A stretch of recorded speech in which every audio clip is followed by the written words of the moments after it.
첫 소식입니다. 6일 지방선거 후보 등록이 12일 시작됐지만 충남에서는 여전히 공천 관련 잡음이 끊이질 않고 있습니다. 경선 결과를 받아들일 수 없다며 황급히 무소속 출마에 나서는 사례가 잇따르고 있습니다. 한범호 기자가 보도합니다. 국민의힘 서산 도의원 공천에서 탈락한 예비후보 2명이 경선 과정에 문제를 제기하고 나선 건 지난 9일. 경선에 승리한 예비후보들이 주소지를 출마 선거구에 두고 있지 않아 당에서 정한 공천 신청 자격을 갖추지 못했다는 겁니다. 그러면서 공천 효력을 정지해달라는 가처분 신청을 냈는데 법원은 이를 받아들였습니다. 하지만 이후에도 상황이 크게 달라지지 않자 모두 탈당 후 무소속으로 각각 도의원과 시의원 출마를 준비 중입니다. 불공정한 경선이었기 때문에 원칙적으로 인정할 수 없다.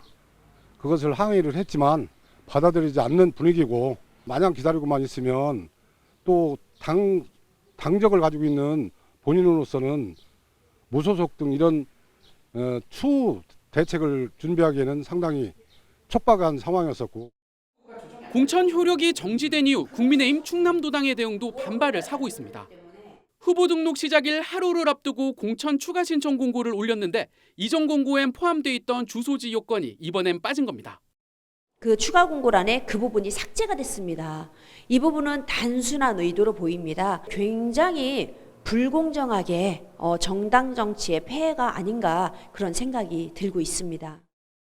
이에 대해 도당 공천관리위원회는 후보들의 자격 조건을 보완하기 위한 조치라고 설명했습니다.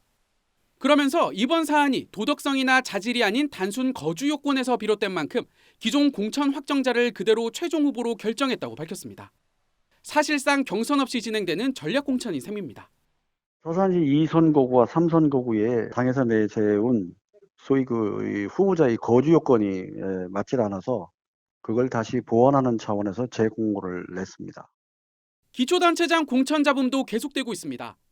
청양군수 선거에 나선 국민의힘 신종용 예비후보는 경선 탈락 사유를 전해 듣지 못했다며 무소속으로 출마할 계획입니다.